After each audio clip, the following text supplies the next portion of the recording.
가나안 땅에 임했던 기근을 피해서 이집트로 피신을 했던 야곱의 70명의 자손이 400여 년의 시간이 흐른 다음에 엄청난 큰 민족, 큰 나라로 성장하게 됩니다. 고센이라고 하는 그 이집트의 땅이 엄청나게 비옥한 땅이거든요. 농사도 잘 되고 가축도 잘 자라고 정말 너무 편안하게 부유하게 큰 민족으로 성장하게 됩니다. 이집트를 떠날 때 숫자를 계수했을 때 군대에 들어가서 싸울 수 있는 장정의 나이가 60만 명이 됐다라고 했으니까 아이들 많이 낳던 시대였으니까 아이들과 여자들과 노인들의 숫자까지 합치면 적게 잡아도 200만, 300만 이렇게 되는 엄청난 큰 무리가 하나님의 약속대로 만들어졌습니다. 문제는 이 거대한 무리를 어떻게 하나님께서 약속하신 땅으로 데려갈까라는 것에 있죠. 이들이 큰 민족이 되었는데 하나님의 약속은 고센 땅에서 이루어지는 것이 아니라 가나안 땅에서 이루어지는 거거든요. 그 가나안 땅을 믿음으로 취할 때 그 약속의 땅이 하나님께서 그들에게 주시는 축복의 땅이 되는 거죠. 근데 왜 고센 땅을 벗어나겠어요? 이스라엘 백성들이 그렇게 편하게 살고 있는 고센 땅을 왜 떠나서 그 척박한 가나안 땅으로 집단 이주를 하겠어요? 스스로 그런 생각을 할 리 만무하죠. 그래서 하나님께서 역사의 흐름을 바꾸십니다. 이집트에서 이스라엘을 향해서 가지고 있었던 친화적인 정책을 가지고 있었던 왕조가 망하고 이제 완전히 다른 기조를 가지고 있는 새로운 왕조가 시작되게 됩니다. 그 전에는 이집트 사람들이 이스라엘 사람들을 향해서 친화적으로 대했는데 새로운 왕조가 시작이 되면서 이제 이스라엘 백성들은 노예로 전락하게 되고 커다란 국고성을 짓는 강제 노역에 동원되는 이런 운명에 처하게 됩니다. 이스라엘의 번성함을 보고서 두려움을 느꼈던 파라오가 그들을 엄청난 강제 노역을 통해서 이제 컨트롤하려고 하는 정책이 시작이 된 것입니다. 더 나아가서 이제는 인구 억제 정책, 인구 말살 정책까지 들어가게 되는데 히브리 산파들에게 명령을 해서 남자 아이가 태어나면 죽이고 여자가 아이가 태어나면 살리라라고 하는 명령이 떨어지게 됩니다. 15절, 16절 말씀인데요. 우리 한 목소리를 읽어볼까요? 시작. 시브라와 부하라고 하는 히브리 산파들이 있었습니다. 이 산파들은 히브리 여자들이 아기 낳는 것을 도와주는 일을 했습니다. 이집트 왕이 이 산파들에게 말했습니다. 히브리 여자들이 아기 낳는 것을 도와주다가 분만대 위에서 잘 살펴보고 만약 아기가 딸이면 그 아기를 살려주고 아들이면 죽여버려라. 자, 히브리 산파들의 이름이 등장을 하죠. 히브리식 이름인데요. 시브라라고 하는 이름과 부하라라고 하는 이름입니다. 시브라는 아름답다라고 하는 뜻이고 부하는 영화롭다라고 하는 뜻인데 이름을 보니까 이 여인들이 뭔가 예사롭지 않은 사건에 연루될 것 같다라고 하는 그런 조짐을 느끼게 하죠. 이 이름 자체에서 이렇게 큰 민족이 되었던 이스라엘 사람들에게 산파가 2명밖에 없었다라고 생각하는 것은 무리겠죠. 물론 다른 산파들이 있었을 거예요. 그렇다면 여기에 이름을 밝히고 등장하고 있는 산파들은 그 산파 무리의 이제 리더격이라고 생각을 하면 합당하겠죠. 그러니까 이 리더격의 산파들이었던 시프와 부하에게 남자 아이면 죽이고 여자 아이면 살리라라고 하는 파라오의 명령이 이제 그들을 통해서 다른 산파들에게도 전해졌을 것이다 라고 생각하면 무리가 없을 것 같습니다. 어느 정도로 이스라엘 백성들을 향해서 이 위협을 느꼈냐면 앞으로 태어나는 남자 아이들 군사력이 될 수 있는 사람들이겠죠. 아예 싹을 잘라버려야 되겠다라고 생각을 하는 것이고, 그러면 여자는 문제가 없는 거냐? 원래 고대 왕국의 신민 정책을 가지고 있던 사람들은 그 나라의 여자들의 피와 자기들의 남자들의 피를 섞으면서 동화 정책을 피는 것이 그 당시에 아주 편만한 식민 정책이었으니까 군사력이 될 수 있는 남자 아이들은 죽이고 여자들은 우리 민족 가운데 섞어서 피를 동화시켜버린다라고 하는 생각으로 이런 정책을 폈던 것 같아요. 그런데 이스라엘 백성들의 아이를 죽이겠다라고 하는 이집트 파라오의 계획이 성공했는가 못했는가? 성공하지 못했습니다. 그 이유는 이 히브리 산파들이 파라오의 명령을 거역했기 때문입니다. 말이 안 되는 소리죠. 당시 파라오라고 하는 이집트 왕이 가지고 있는 권력은 이거는 뭐 상상을 초월하는 권력이, 그 사람은 사람이 아닙니다. 태양신에 비교가 될 만큼 신적인 존재와 그런 파워를 가지고 있는 사람인데, 노예들의 아이를 받아주는 일개 산파들이 그 파라오의 명령을, 황제의 명령을 거역한다라고 하는 것은 있을 수 없는 일이었습니다. 그런데 거짓말까지 하잖아요. 내가 그렇게 하려고 했는데, 왕의 명령을 순종하고 싶지만 이 이스라엘 여자들이 이집트 여자보다 튼튼해가지고 내가 도착하기 전에 벌써 애를 낳아버려서 내가 그렇게 왕의 명령에 복종할 시간을 놓쳤습니다라는 식으로 거짓말을 해서 그 위기를 모면하게 되는 거죠. 이 문맥을 보면 이 산파들에게 주어졌던 명령은 어떤 명령이었냐면, 아이를 받아서 엄마 품에 안겨주기 전 바로 그 짧은 시간에 남자아이들을 죽이라고 하는 명령입니다. 얼마나 이 반인륜적인 명령입니까? 근데 하나님께서는 산파들을 통해서 이스라엘 백성들을 보호하셨을 뿐만 아니라 그들을 축복하셨습니다. 그렇다면 이 일개의 산파들이 어떻게 이집트 파라오 왕의 명령을 거역하겠다라고 하는 선택을 할 수 있는가? 그 이유가 17절에 나와 있습니다. 17절 말씀 한번 읽어볼게요. 읽겠습니다. 시작. 하지만 그 산파들은 하나님을 두려워하는 사람들이었습니다. 그래서 그 산파들은 왕이 명령한 대로 하지 않았습니다. 그들은 남자아이들도 다 살려주었습니다. 그들이 이집트 왕의 명령을 거절했던 이유를 그들이 하나님을 두려워하는 사람이었기 때문이다라고 얘기합니다. 하나님을 두려워했다는 건 그들에게 하나님을 경외하는 믿음이 있었다라고 하는 뜻입니다. 하나님을 경외하는 믿음이 있었기 때문에 왕의 명령을 따르지 않을 수 있었다라는 것입니다. 파라오의 요구를 어떻게 거절하느냐? 우리는 이 파라오라고 하는 존재를 세상의 힘, 세상의 권세, 세상의 흐름, 세상의 대세 이런 것들로 적용해서 우리의 삶 속으로 가지고 오면 됩니다. 어떻게 일개 산파가 파라오를 두려워하지 할 수 있느냐? 어떻게 우리 같은 평범한 성도들이 세상의 물결과 세상의 흐름과 세상의 권세와 세상의 위세 앞에 두려워하지 않을 수 있는가? 하나님을 경외하는 믿음이 있으면 두려워하지 않을 수 있다라는 것이죠. 여러분, 믿음에도 색깔이 있는 거 아세요?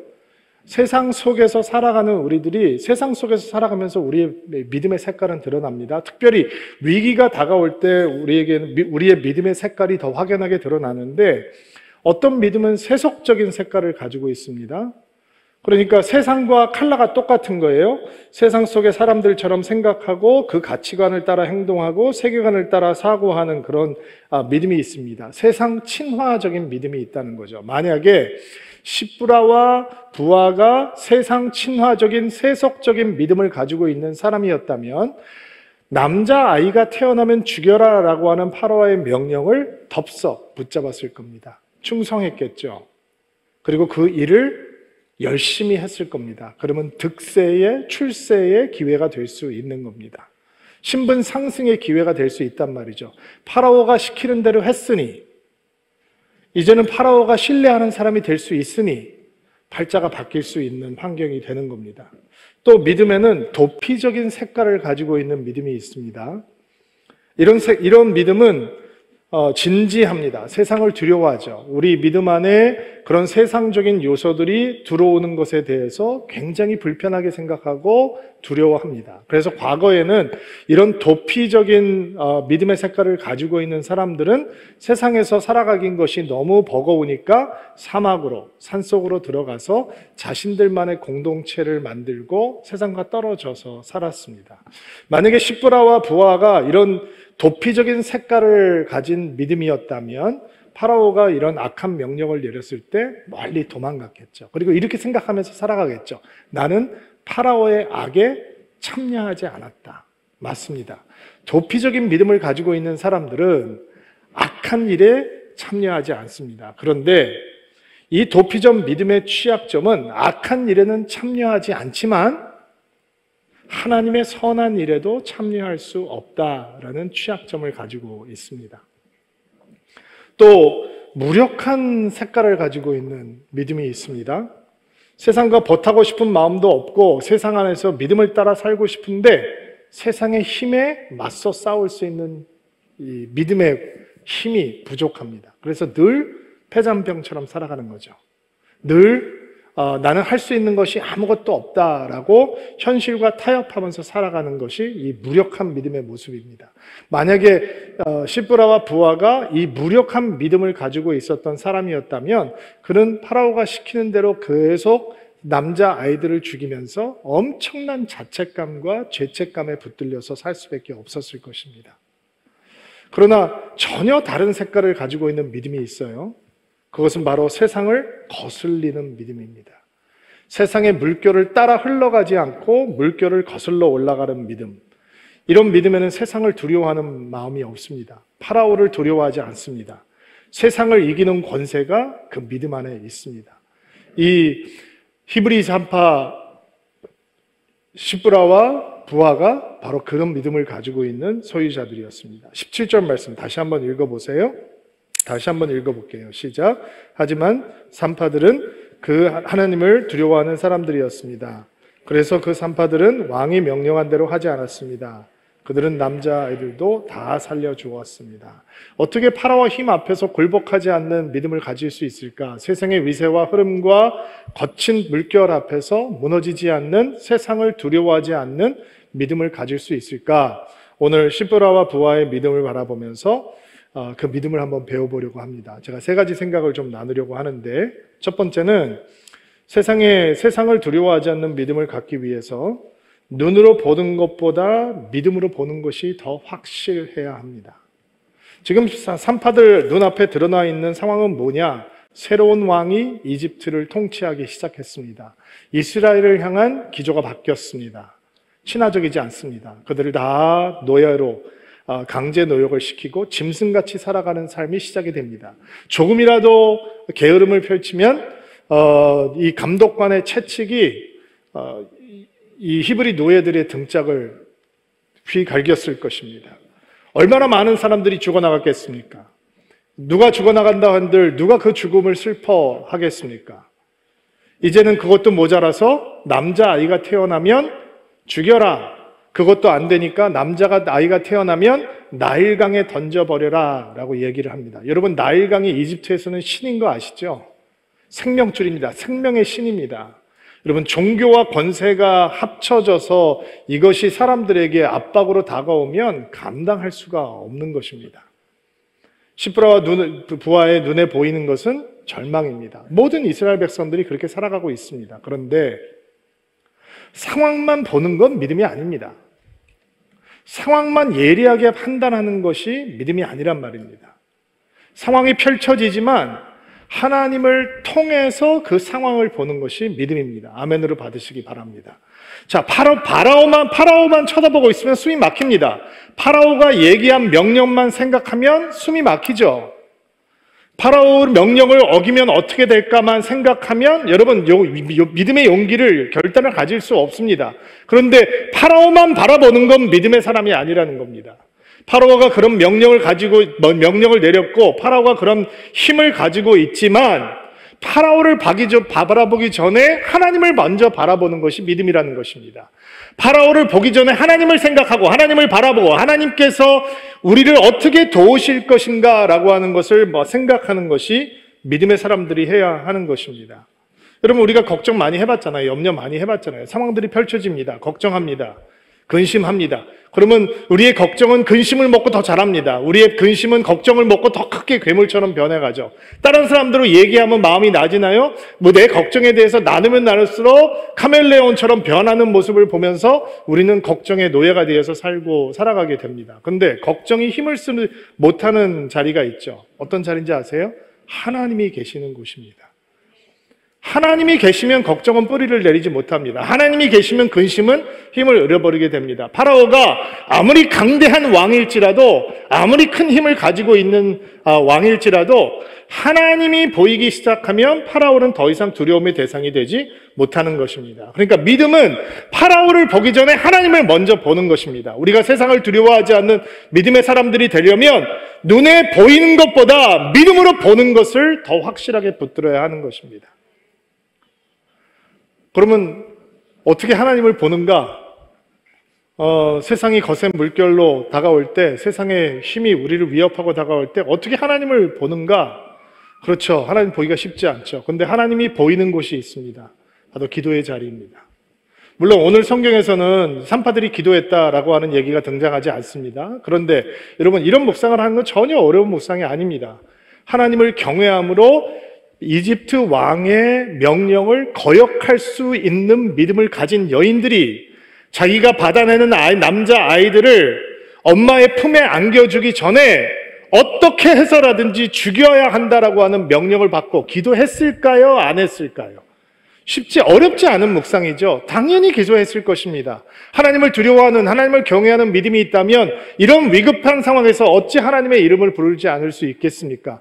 기도하는 자리에서 하나님이 파라오보다 커 보이니까 파라오의 명령을 거절할지라도 하나님의 명령을 붙들기를 결단할 수 있는 것입니다.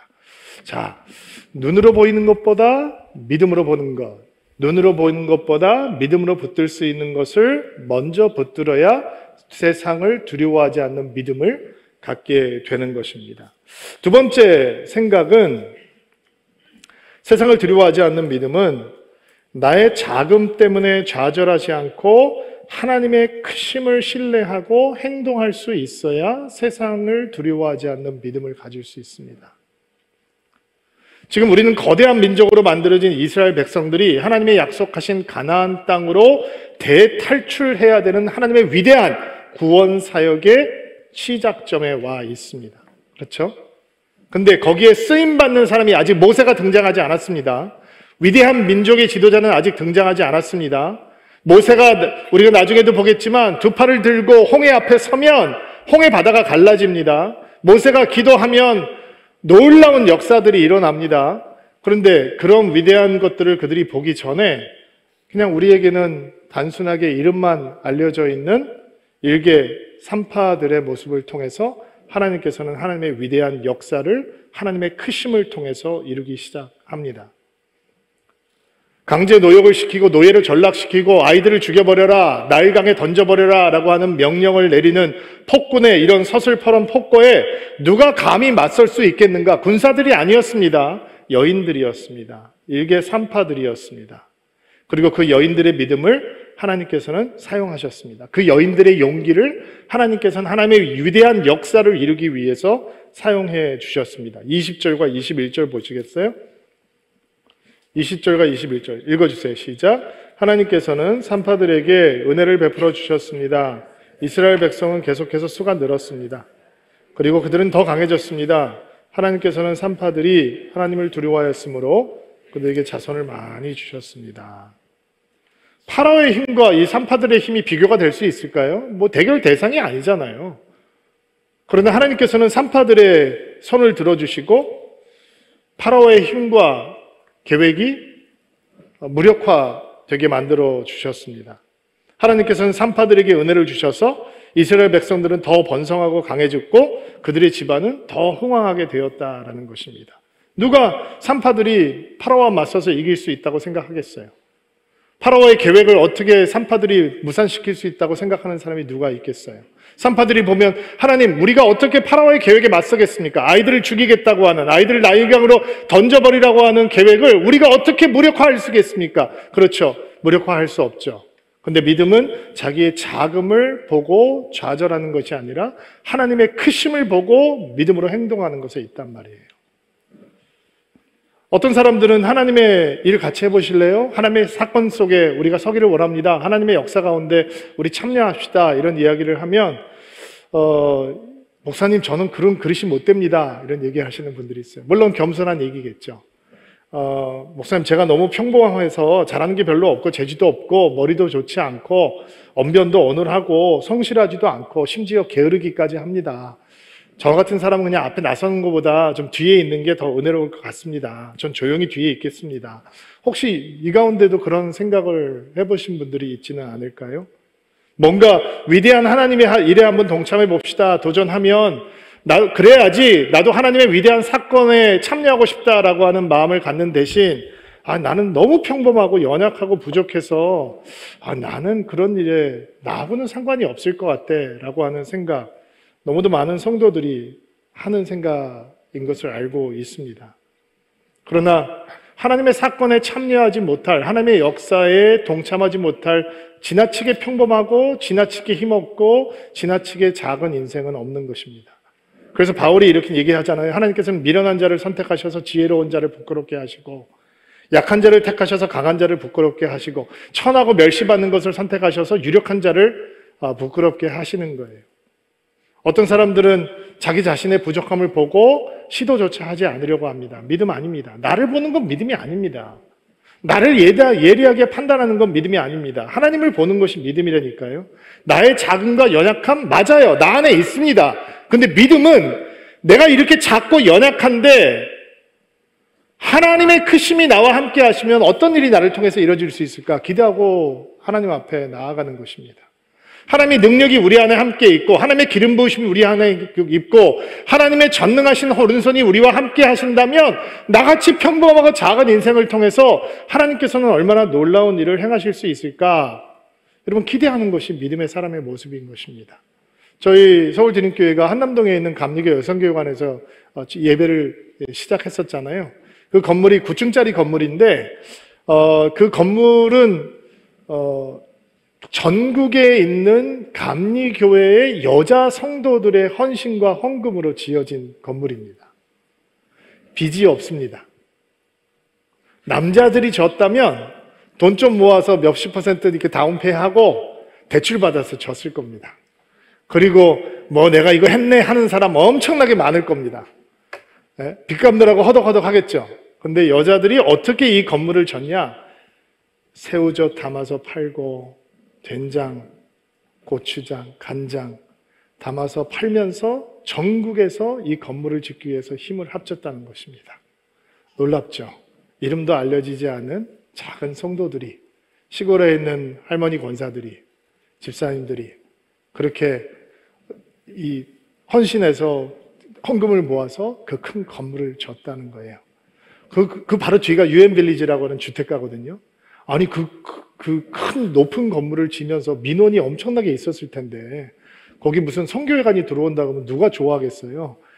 민원은 어떻게 해결했냐라고 물어보니까 그 여자 성도들께서 가가호호 방문을 하면서 설명하고 설득하고 도와달라고 부탁하고 다 양해해달라고 하는 사인을 받아서 민원을 해결했다는 거예요. 그들의 이름 우리 몰라요. 근데 지나가면서 보세요. 우리 교회 거기서 만들어졌거든요. 하나님께서 우리 교회, 우리 그 회관에 있는 분들에게 우리를 선대하게 해주셔서 서울 드림교회가 생겼어요.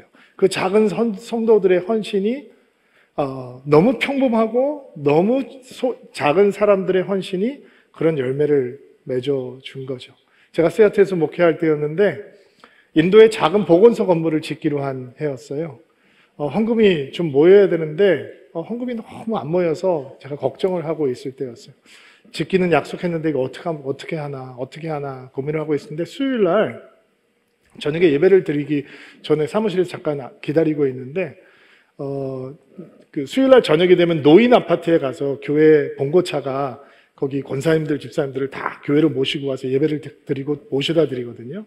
권사님 한 분이 나이가 많이 드신 권사님이신데 잠깐 제 사무실에서 저를 만나겠다고 찾아오셨어요. 권사님이 제가 잊혀지지 않는 이유는 앞니빨이 여러 개가 빠지셔서 제대로 이빨 이렇게 틀니 같은 것도 못 하시고 있는 환경인 것 같아서 그래서 제가 기억에 남아요. 권사님께서 핸드백을 여시더니 봉투를 하나 꺼내시면서 전도사님 이거 인도 보건소 짓는데 좀 써주세요 라고 헌금을 주시는 거예요. 그래서 제가 봉투를 받았어요. 근데 두툼해요. 그래서 권사님 이게 무슨 헌금입니까? 라고 했더니 수줍게 웃으시면서 전도사님 제가 개를 탔어요 이러시는 거예요. 그분은 정부 보조금을 받으면서 살아가시는 노인이세요. 미국에 가면 그 노인들한테 이렇게 복지금을 주는 게 있거든요. 그러면 그 복지금을 받아서 노인 아파트, 아주 저렴한 노인 아파트에서 반값 내고 나머지 가지고 이제 쪼개고 해서 살아가시는 분이세요. 근데 돈이 3,000불 가량 들여 있었는데 제가 계산을 얼핏 해봐도 3년 동안은 그 개를 부시는 것 같아요.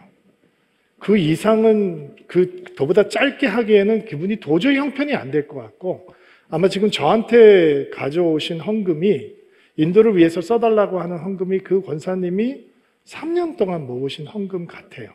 자기 개 번호가 돼서 타신 거예요. 하나도 안 거들고 하나님 앞에 드리는 거예요. 그래서 제가 이걸 어떻게 받아야 되나 참 마음이 복잡하더라고요. 엄청나게 감동이 되기도 하고 엄청나게 도전이 되기도 하고, 그리고 제가 정말 두렵고 떨리는 마음이 들었던 건 이 권사님께서 마지막으로 손에 잡는 목돈이지 않을까? 이런 생각이 들었어요. 이 귀한 헌금을 정말 인도로 보내야 되나? 이런 생각이 제가 들더라고요. 근데 틀리라도 좀 하시면, 그 돈으로 틀리라도 하시면 좋을 텐데, 원사님께서 제 손을 이렇게 잡으시고, 전도사님, 좋은 목사 되세요.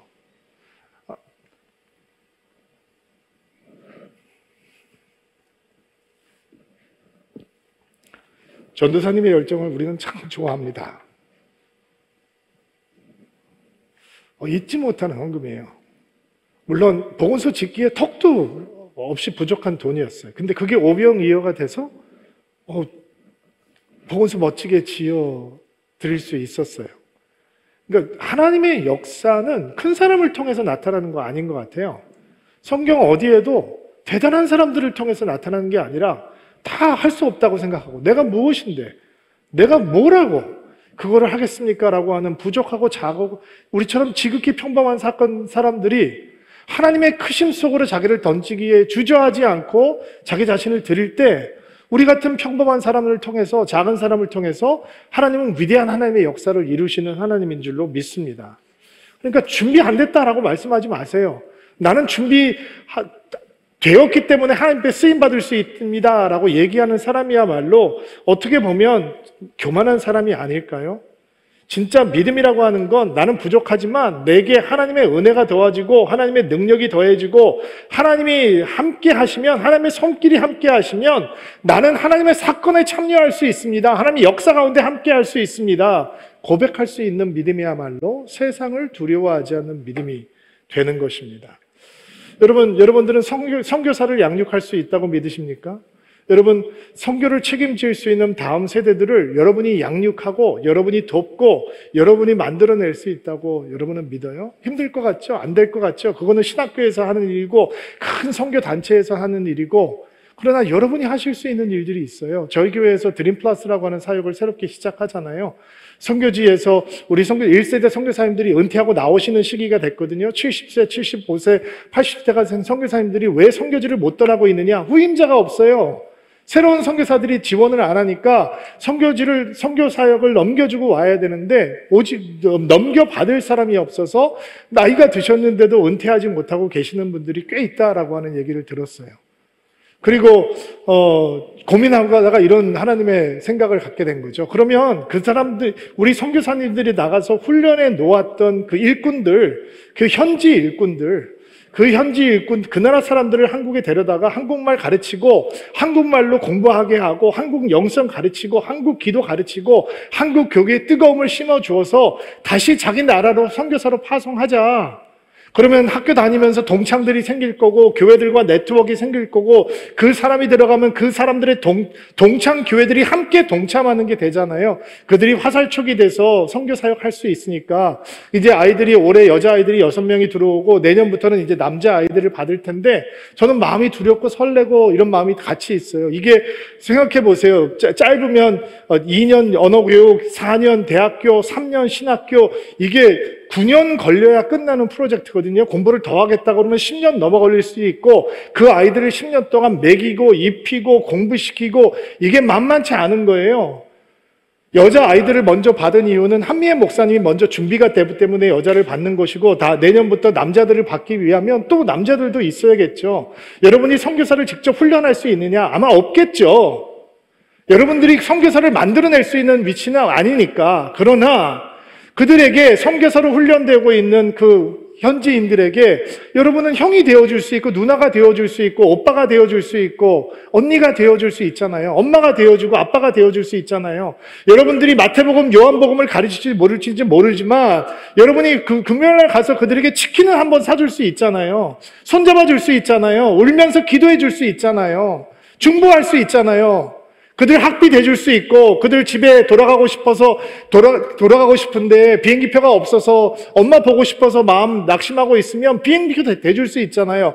우리는 우리의 자금을 묵상하면 결코 하나님의 사건 속으로 들어가지 못해요.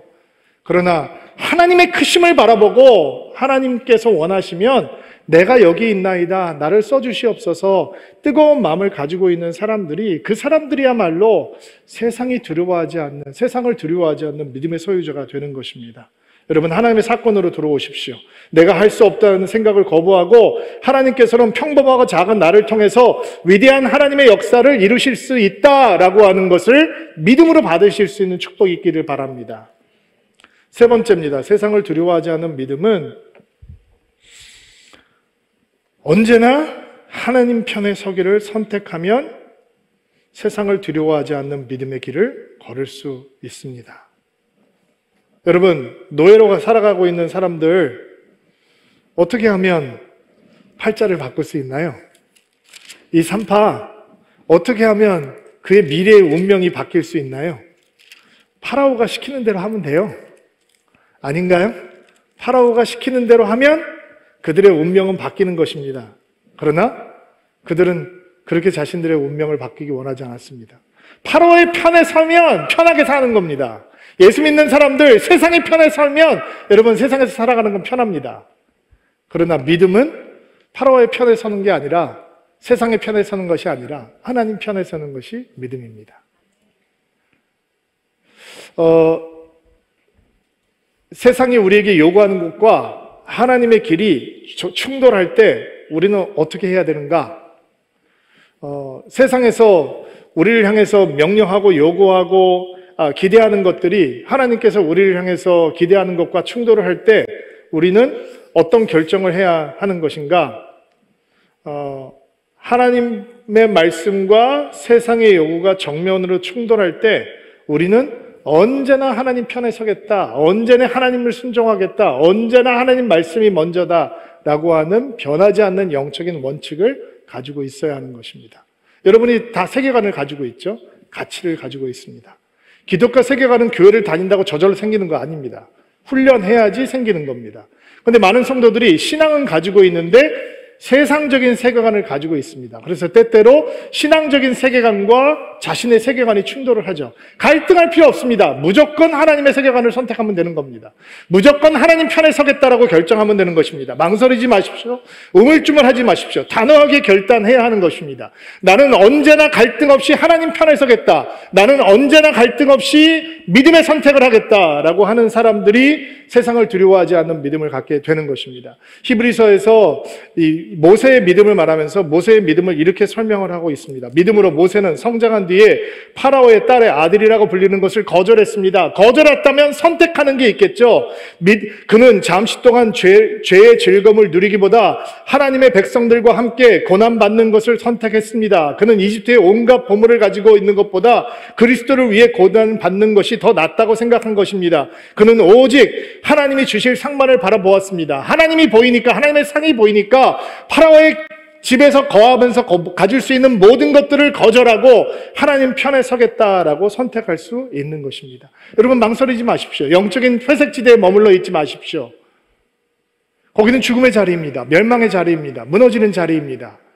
열왕기상에 보면 엘리야가 아세라 바알 섬기는 선지자들 850명을 갈멜산에다 불러서 영적 대결을 하잖아요. 그리고 이스라엘 백성들을 불러서 이렇게 도전하는 장면이 나옵니다. 너희들은 언제나 바알과 여호와 사이에서 머뭇거리고 있겠느냐? 왜 바알을 선택할 거면 선택을 하고 하나님을 선택할 거면 선택하지 왜 우물쭈물 머뭇거리고 있느냐? 근데 영적으로 무너진 사람, 영적으로 깨어진 사람들, 영적으로 하나님으로부터 멀어져 있는 사람들은 그런 도전 앞에서도 선택하지 못하고 가만히 잠잠히 있었다라고 이야기합니다. 여러분, 하나님의 편에 서기를 결단하는 주일이 되기를 주의 이름으로 축복합니다.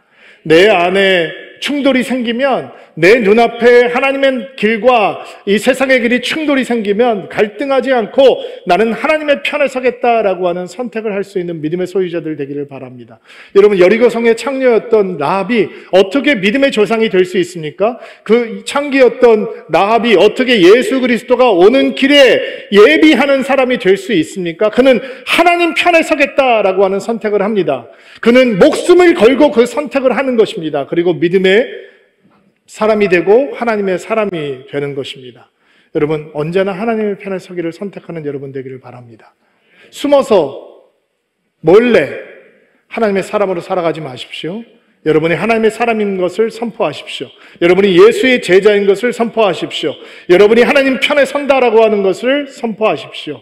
그 믿음을 통해서 우리는 세상을 두려워하지 않는 믿음과 영성을 배우게 되는 것입니다. 이런 믿음을 사모하는 드림인들 되기를 주의 이름으로 축복합니다.